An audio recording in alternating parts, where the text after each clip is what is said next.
हाँ जी, now visible, visible है अभी?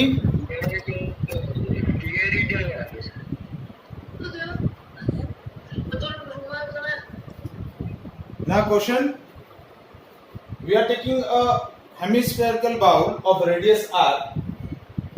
Now we are placed a point charge q at the center of hemispherical bowl which radiate the field lines perpendicularly. इस तरीके से field lines क्या कर रही हैं, पेनिट्रेट हो रही हैं, एंटर कर रही हैं बाउल के अंदर. So what will be the flux passing through the surface, आपको कैलकुलेट करना है. सो अगेन कैलकुलेट करने के लिए we are choosing a small area. ये स्मॉल एरिया हमने चूज किया. First we calculate the flux passing through this smaller region of the area D A. तो फ्लक्स कितना हुआ, D phi E, that is E D A cos theta.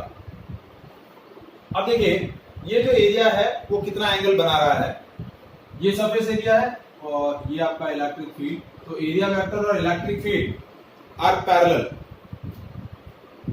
Area vector and electric field are parallel. तो again क्या हुआ, E D A cos 0. तो electric field हुआ, electric flux हुआ E into D A. Total flux calculate करना है तो integration of that smaller electric flux, तो integration of E D A. तो ये ई इंटू डी ए. ई की वैल्यू इस बार आपको दे नहीं रखी है, इंटू अब इसका ये सर्कुलर रीजन है, एरिया कितना हो जाएगा, पाई आर स्क्वायर. तो क्या हो गया, pi E R square, that will be the flux. कितना हो गया, pi E R square, that is the value of flux. Sir एक बार रिपीट कर दीजिए. हाँ, क्या समझ में नहीं आ रहा ऋषभ? बिल्कुल भी नहीं आ रही है. हाँ, today we'll discuss the next section of the electric flux. Today we'll discuss the electric flux due to the charge inside the closed surface. But before discuss that article, first we'll discuss a term named as a solid angle. As you know, as we discussed in the class 11th standard, two supplementary physical quantities, plane angle and the solid angle. So what is the plane angle? A three-dimensional angle subtended by any surface of a sphere at the center of sphere. Any surface of the sphere, when subtended an angle at the center of a sphere, that angle is called a solid angle. So how can we define a solid angle?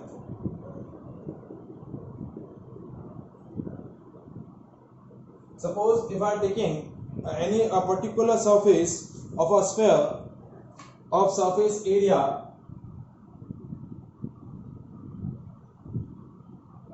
ds, and that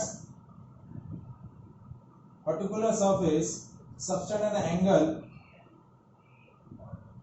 at the center of a sphere, that angle is d omega. So that angle is called solid angle. So how can we define this solid angle? ये distance यदि r ले लें तो d omega is equals to ds by r square. So how can we define a solid angle? The solid angle subtended by a surface of a sphere at any point is the ratio of the surface area या area of the surface to the square of its distance from the point at which the solid angle is subtended. Square of the, ये r क्या है, r is the distance of the surface from the point where its angle is subtended. So the solid angle is the ratio of surface area to the square of distance from the point where angle is subtended, provided that this surface is held perpendicular to the line joining the surface to the point. ये जो surface है that is held perpendicular to the line joining the point. ये जो surface है इस point के about हमेशा perpendicular रखी हुई है।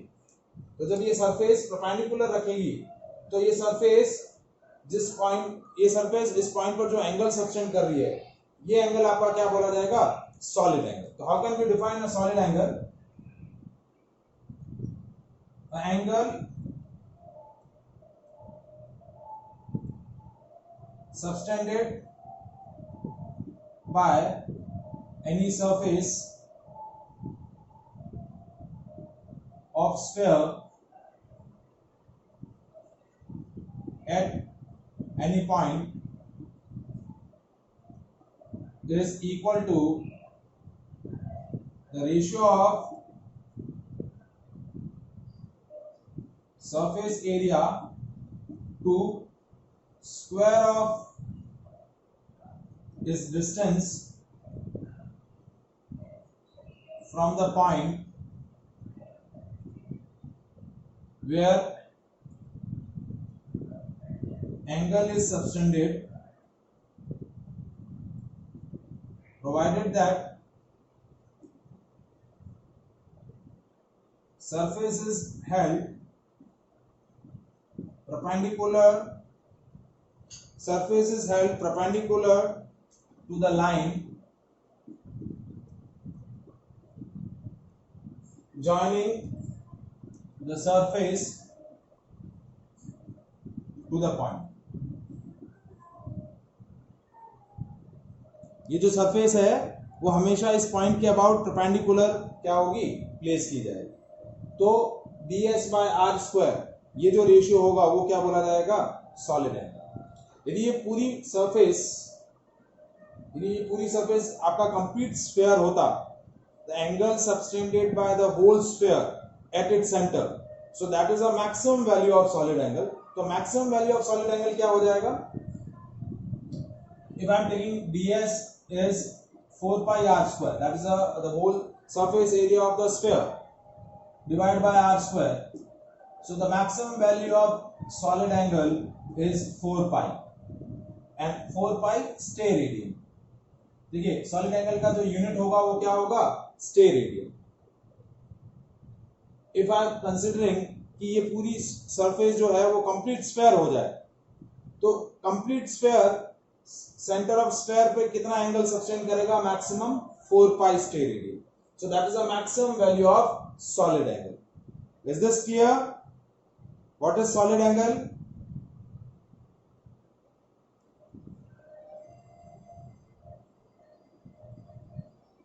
Any doubt in that part?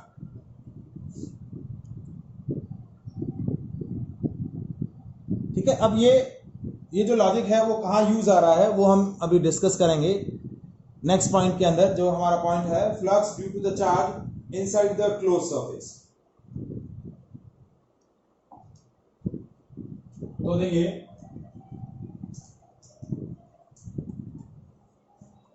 Next point is electric flux due to electric charge inside the closed surface। We are taking a electric charge, एक पॉइंट चार्ज लिया है और वो पॉइंट चार्ज जो है वो किसी क्लोज सरफेस में एनक्लोज है। तो उस पॉइंट चार्ज की वजह से कितना इलेक्ट्रिक फ्लक्स एनक्लोज होगा वो इलेक्ट्रिक फ्लक्स हमें क्या करना है? कैलकुलेट करना है। Suppose we are taking a point charge, ये पॉइंट चार्ज लिया हमने and that is enclose by any close surface. Now shape and size of closed surface is not symmetric। किसी भी एक enclosed एक नॉन सिमेट्रिक सरफेस के अंदर हमने इस चार्ज को एनक्लोज कर दिया। Now this charge is positive point charge है, so the electric field lines are radially outward। तो इस तरीके से इलेक्ट्रिक फील्ड लाइंस इस तरीके से रेडियली आउटवर्ड रहेंगी and electric field intensity due to the point charge क्या होगा? kq/r²। यदि उस पॉइंट की चार्ज से डिस्टेंस r है तो electric field intensity at point क्या हो जाएगी? kq/r²। That is the intensity of electric field at a point P which is at a distance r from the point charge.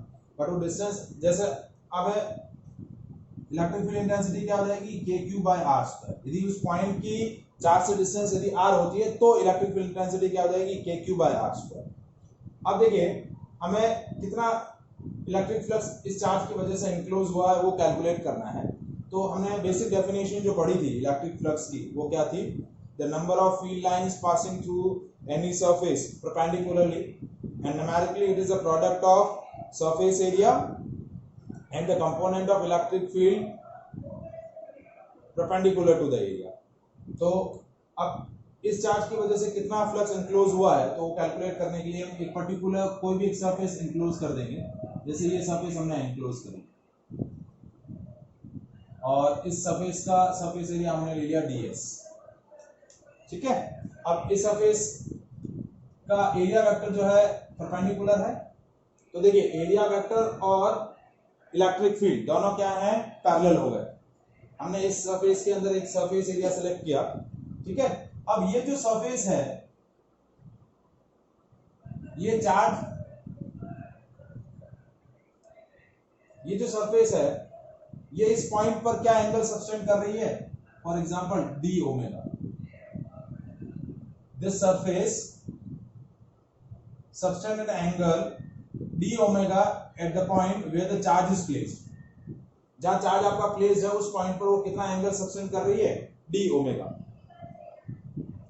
Now the electric flux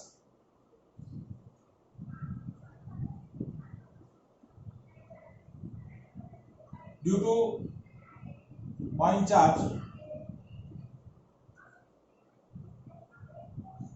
by electric flux due to smaller surface.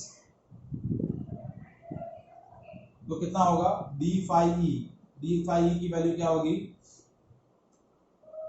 e ds cos 0, क्योंकि आपका area vector और electric field एक ही direction में है. तो ये हो गया E इंटू ds. क्या हो गया E इंटू ds. अब सपोज हम ये बोले कि सरफेस को पॉइंट से मिलाने वाली जो डिस्टेंस है लाइन है उस लाइन की डिस्टेंस r है. तो इलेक्ट्रिक फील्ड इंटेंसिटी क्या हो जाएगा KQ बाय या फिर Q upon 4 pi epsilon naught by r square into ds. ये फ्लक्स हो जाएगा. इलेक्ट्रिक फील्ड की जगह हमने क्या रखा KQ by r square into ds. ठीक है. अब देखिए ds की जगह हमने क्या वैल्यू प्लेस करी. Now this ds is equals to d omega is equals to ds by r square. तो ds is equals to d omega into r square. ds क्या हो जाएगा ds is d omega into r square. तो ये r square से ये r square cancel हो गया. तो फ्लक्स की वैल्यू कितनी आई देखिए by the smaller surface the flux enclose by the smaller surface is q upon 4 pi epsilon naught into d omega. Now we are basically we are interested to total flux enclose by the close charge या total flux enclose by this electric charge. तो कैसे calculate करेंगे phi e that is the integration of d phi e. तो phi e की value क्या होगी q upon 4 pi epsilon naught into integration of d omega. तो d omega integration करेंगे तो maximum value of d omega कितनी होगी 4 pi. तो phi e की वैल्यू क्या होगी q upon 4 pi epsilon naught into 4 pi. 4 pi से 4 pi cancel. The flux enclosed by electric flux enclosed by electric charge. Electric flux due to the electric flux due to the charge enclosed by closed surface is q by epsilon naught. ये जो result आया है this result has a two important characteristic कि the flux enclosed by electric charge which is enclosed in a closed surface is never depends on the shape and size of the electric charge, shape and size of the closed surface, and never depend on the position of point charge inside the closed surface. ये जो flux की value है ये flux की value ना तो close surface के shape size पे डिपेंड करेगी और ना ही उस क्लोज सरफेस के अंदर पॉइंट चार्ज की लोकेशन पे डिपेंड करेगी, क्योंकि फ्लक्स जो है वो किस पे डिपेंड कर रहा है, that the magnitude of charge enclose in a close surface divide by epsilon not. Close surface में कितना चार्ज इनक्लोज है वो charge divide by epsilon not, that is q in upon epsilon naught. So the electric flux due to the electric charge inside the closed surface is never depends on the shape and size of the enclosed surface and never depends on the position of the charge inside the closed surface. तो charge को enclose करने के लिए आप किसी भी तरीके का क्लोज सरफेस ले सकते हैं और उस चार्ज की उस क्लोज सरफेस से कोई भी लोकेशन हो सकती है, लोकेशन पे डिपेंड नहीं करता है कि वो क्लोज सरफेस की अंदर वो किस लोकेशन पे प्रेजेंट है, बाउंड्री पर है, सेंटर पे है, कहीं साइड पर है, उस पर डिपेंड ही नहीं कर रही है। जैसे आपका ये चार्ज है यहाँ है या यहाँ है या यहाँ है, इनसाइड द क्लोज सरफेस होना चाहिए और ये शेप और साइज जो है वो कोई भी शेप और साइज का आपका क्लोज सरफेस हो सकता है, उस पर डिपेंड नहीं करता है। Is it clear?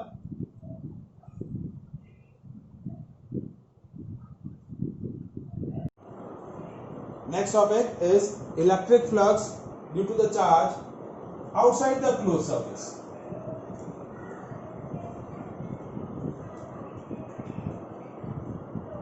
Electric flux due to charge outside the closed surface. अभी आपकी क्लोज सरफेस ये है and the charge point charge is outside the closed surface. So what will be the charge, what will be the electric flux due to the charge? कितना होगा बता सकते हैं? What will be the value of flux due to the charge if the charge is outside the closed surface?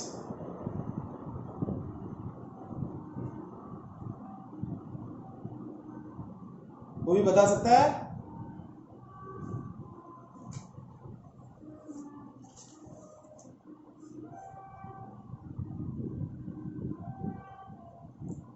अब देखिए यदि charge outside the close surface है तो कैसे चेक करेंगे?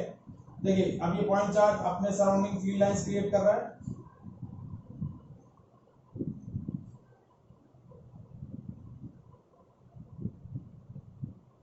so the field lines passing through the closed surface, तो flux क्या होता है? the total number of field lines passing through the closed surface.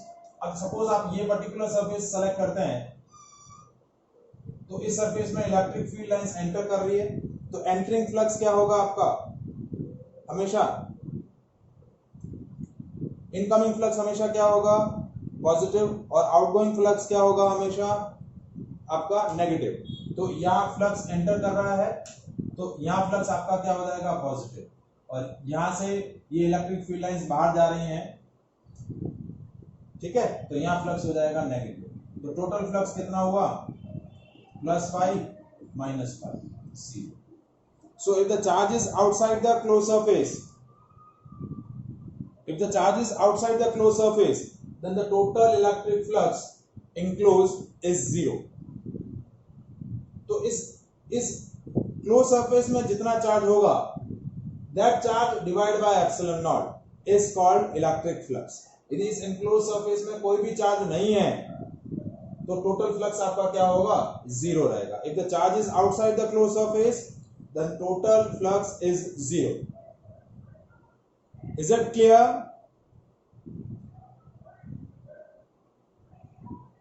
Any doubt?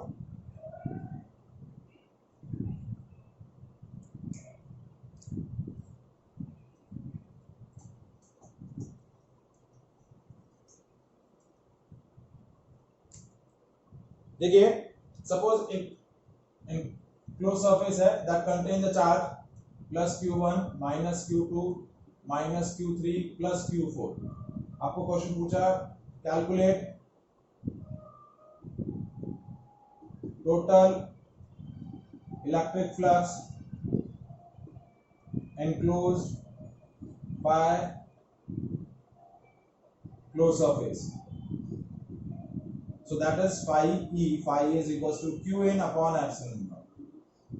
इस क्लोज सरफेस में जितना नेट चार्ज है that net charge divided by epsilon naught. तो Q1 plus Q4 minus Q2 minus Q3 upon epsilon naught.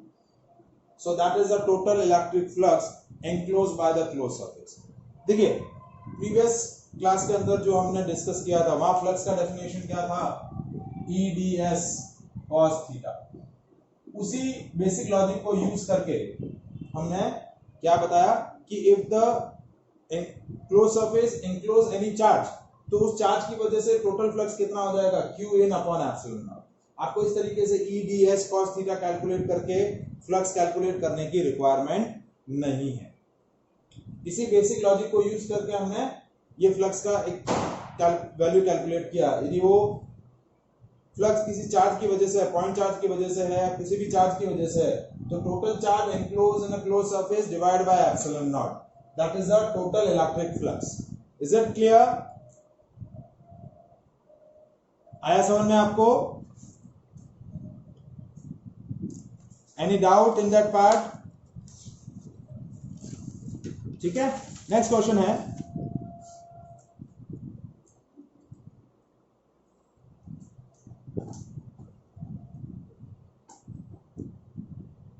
a point charge is enclosed in a cubical box. A point charge is enclosed in a cubical box. Calculate the total flux associated with the box. Also calculated the flux associated with the each face of the box, and also calculate the flux associated with the shaded area of the surface. आपको क्या बोला है, एक cubical box है,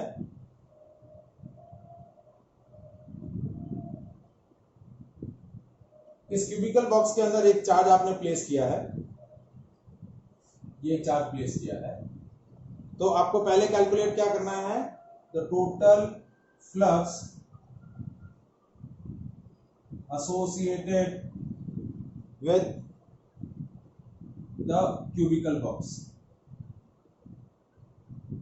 तो जैसा हमने अभी डिस्कस किया आर्टिकल के अंदर कि यदि आपका कोई भी चार्ज किसी क्लोज सरफेस में क्लोज है, तो टोटल फ्लक्स कितना होगा, total charge enclose divided by epsilon naught. तो टोटल फ्लक्स कितना हो जाएगा, Q बाय एप्सिलॉन नॉट। अब ये चार्ज किस तरीके की सरफेस से एनक्लोज है या कहां पर लोकेटेड है, इस पर डिपेंड नहीं करता है। ये चार्ज यहां होता, यहां होता, यहां होता, यहां होता, यहां होता, यहां होता, कहीं पर भी होता, उसके पोजीशन पे डिपेंड नहीं करता है, और ना ही इस क्यूबिकल बॉक्स की शेप साइज पे डिपेंड करता है। कितना चार्ज एनक्लोज है, that charge divide by epsilon not. अब नेक्स्ट क्वेश्चन पूछा है उसने, total flux associated with each face of the box। हर एक क्यूबिकल बॉक्स की हर एक फेस से कितना फ्लक्स एसोसिएटेड होगा वो आपको कैलकुलेट करना है। तो वो कैसे कैलकुलेट करेंगे, ठीक है? तो देखिए टोटल फ्लक्स कितना एनक्लोज है, Q by epsilon naught. Now as we know that there are 6 faces, तो ये जो इससे इलेक्ट्रिक फील्ड लाइंस जाएंगी वो इक्वली सारी डायरेक्शन में डिस्ट्रीब्यूट होंगी, तो सारी फेसेस से क्या होगा, चार्ज या फ्लक्स क्या होगा, इंक्लोज होगा। तो the flux associated with each face, the total flux is Q by epsilon naught. Now total faces 6 faces है, तो 6 फेसेस से कितना इंक्लोज हो रहा है, Q बाय एप्सिलॉन नॉट। तो एक फेस से कितना हो जाएगा, Q upon 6 epsilon. The total flux associated with each face of the box is Q upon 6 epsilon naught। Is it clear?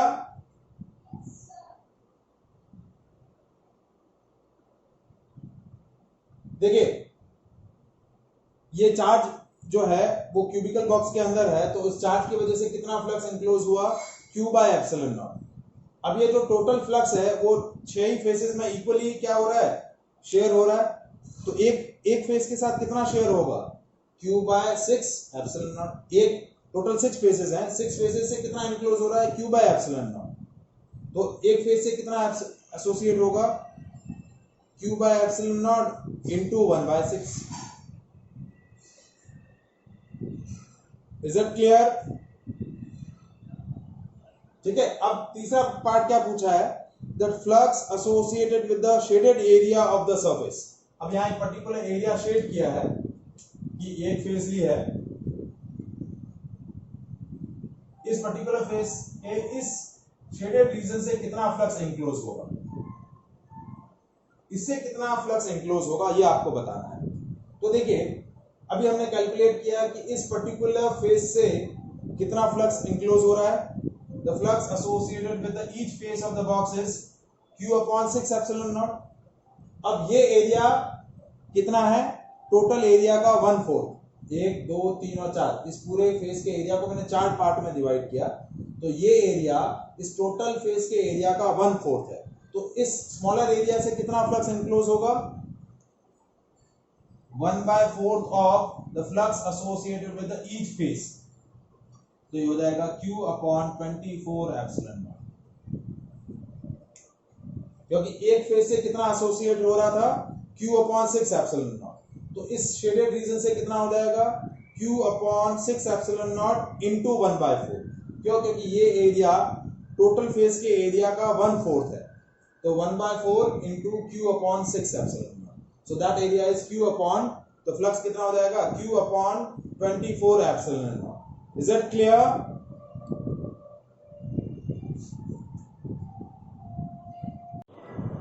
Next question है आपके पास, two charges of magnitude -3q and +2q are placed at the point A, 0 and 4A, 0। दो charges हैं आपके पास, one of the magnitude -3q and one of the magnitude of 2q, one is placed at A, 0 and second one is placed at 4A, 0। ठीक है, ये 2A, 0, ये 3A, 0 and ये है आपका 2Q that is placed at 4A, 0। Now what is the electric flux due to these charges through the sphere of radius 3A with its centre at the origin. Origin कहाँ है, ये है 0, 0 that is the origin. तो आपने क्या किया, now you are enclosed these charges by a sphere of radius 3A whose center is at 0, 0। तो हम क्या करेंगे, इन चार्ज को इंक्लोज करने के लिए एक स्फीयर हमने ड्रॉ किया 3A रेडियस का। ठीक है, तो ये देखिए ये आपका स्फीयर हो गया 3A रेडियस का। ठीक है, थोड़ा सा अब क्योंकि सेंटर थोड़ा सा ज्यादा इस तरफ है, तो ये इस 3A रेडियस का स्फीयर का जो सेंटर है वो 0, 0 है। तो इस स्फीयर के थ्रू कितना चार्ज इंक्लोज हुआ, इस स्फीयर के थ्रू कितना चार्ज इंक्लोज हुआ, -3q। तो फ्लक्स कितना हो जाएगा, phi E = -3q bye epsilon not. ये चार्ज जो है वो इस स्फीयर के अंदर एनक्लोज नहीं होगा, ये जो चार्ज है इस स्फीयर के अंदर एनक्लोज नहीं होगा। तो एनक्लोज नहीं होगा तो टोटल चार्ज कितना हो जाएगा, total charge enclose by close surface is only -3q, तो -3q बाय एप्सिलॉन नॉट। ये वाला charge outside the close surface है, तो इसके थ्रू फ्लक्स एनक्लोज नहीं होगा। Is it clear? Close surface जितना चार्ज एनक्लोज कर रही है that charge divide by epsilon not, that is called your electric flux। Any doubt in that part?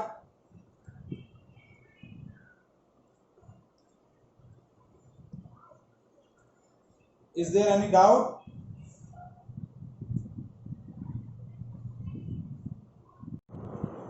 Next question है, a point charge of 10 microcoulomb is at a distance of 5 centimeter directly above the center of a square of a side 10 centimeter. What is the magnitude of electric flux through the square also calculate the flux if we change the position, if we change the distance of the charge from the center of square. Now distance of the charge from the center of square is 10 centimeter and the side of a square is 20 centimeter instead of 10 centimeter. मतलब आप क्या किया है, second question के अंदर क्या बोला है कि पहले सेंटर से जो चार्ज की डिस्टेंस थी वो 5 सेंटीमीटर थी, अब 5 से 10 सेंटीमीटर कर दी है, और दूसरा जो स्क्वायर का जो आपका सरफेस था उस स्क्वायर सरफेस की जो साइड 10 सेंटीमीटर थी उस 10 सेंटीमीटर को बढ़ा के कितना कर लिया है, 20 सेंटीमीटर कर लिया है। तो उस सेकेंड सिचुएशन में फ्लक्स कितना होगा? तो क्वेश्चन के अकॉर्डिंग है, देखिए एक स्क्वायर साइड है, सॉरी एक स्क्वायर सरफेस है, ठीक है, जिसका साइड आपको कितना दे रखा है 10 सेंटीमीटर, और इसके सेंटर से 5 सेंटीमीटर डिस्टेंस पर एक चार्ज प्लेस किया है और मैग्नीट्यूड 10 माइक्रोकूलम।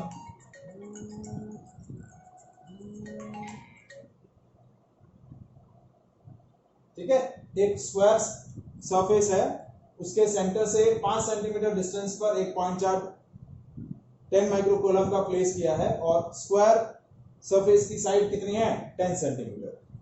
तो आप इससे कितना फ्लक्स इंक्लोज होगा वो आपको बताना है। बता सकते हैं इससे कितना फ्लक्स इंक्लोज रहेगा?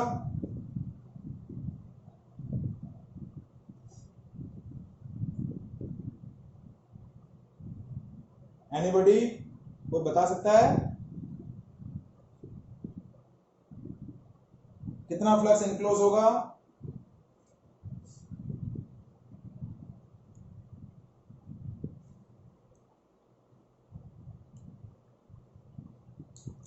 देखिए फ्लक्स एंक्लोज करने के लिए हमने जो पॉइंट डिस्कस किया कि the flux due to the charge enclose by close surface is Q in upon epsilon not.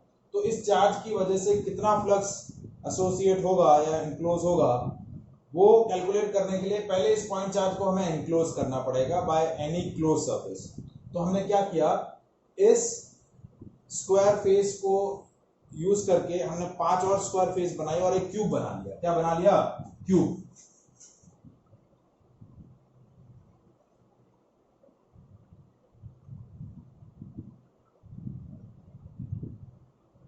और ये आपका चार्ज यहां प्लेस है,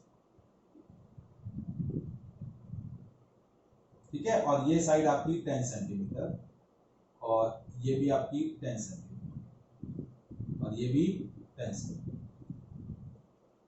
now the charge is enclosed by closed surface, so whenever the charge is enclosed by closed surface the electric flux is q in upon epsilon naught. It never depends on the shape and size in which the charge is enclosed and never depend on the location. ये charge कहां पर located है उस location पे भी depend नहीं करता है और किस सरफेस से इंक्लोज है उस पे भी डिपेंड नहीं करेगा। तो the total flux associated with the box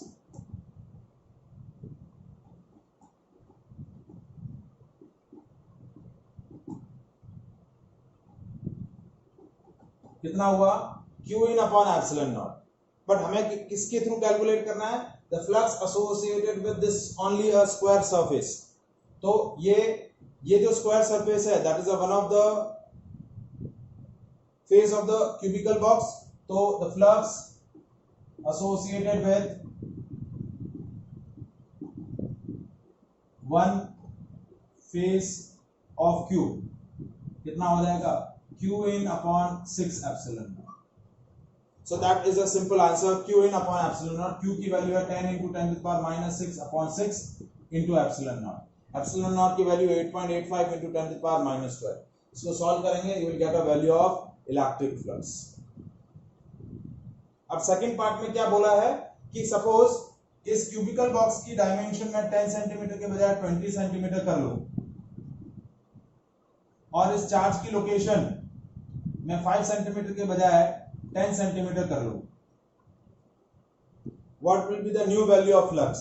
The value of flux is the same because the value of flux is never associated with the shape and size of the enclosed surface and never depends on the position of charge inside the closed surface. ये charge close surface के अंदर कहाँ placed है उस पर भी depend नहीं करता है, और ना ही इस एनक्लोज सरफेस का शेप साइज क्या है उस पर भी डिपेंड नहीं करता है.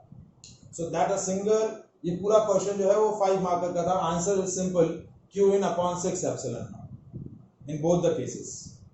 ये पूरा क्वेश्चन 5 मार्कर के अंदर पूछा गया है, 2 बार पूछा है, 2 कंसेक्यूटिव ईयर्स में रेगुलरली पूछा है.